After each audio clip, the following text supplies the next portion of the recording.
இன்றைக்கி கரூரில் CM Vijay sir பேசுனதை வந்து ஒரு பள்ளிக்கூடத்தில் டெலிகாஸ்ட் பண்ணியிருக்காங்க. அதாவது டிவியில் அந்த நியூஸ் சேனலில் வச்சு போட்டு காமிச்சிருக்காங்க. அதை பற்றி அது ஒரு தவறான ஒரு கேவலமான விஷயந்தான். அதை பற்றி சிஎம் விஜயின் மீது, நடிகர் விஜயின் மீது எனக்கு எந்த ஒரு அவதூறும் குற்றச்சாட்டும் கிடையாது. விஜயை வந்து விமர்சனம் பண்ணுறதுக்கு விரும்பலை. ஏன்னா அது அந்த பள்ளிக்கூடத்தினுடைய குற்றச்சாட்டு.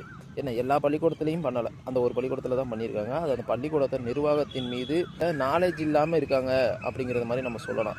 படித்து வாத்தியாராக இருக்கக்கூடிய நாலேஜ் இல்லாத ஒரு செயல் அப்படின்னு சொல்லிட்டு நம்ம சொல்லலாம்.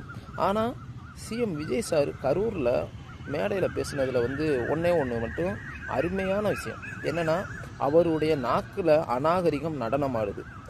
ஒரு முதலமைச்சர் அதிகமான இளைஞர்கள் வந்து அவங்க கட்சியில் இருக்காங்க. அவங்கக்கிட்ட எந்த மாதிரி பேசணும், எந்த மாதிரி நடந்துக்கிறணும் அப்படிங்கிற ஒரு தெளிவு இல்லாமல் ஒரு அநாகரிகமான செயல் செஞ்சுருக்காரு அப்படிங்கிறது மாதிரி தான் நான் நினைக்கிறேன்.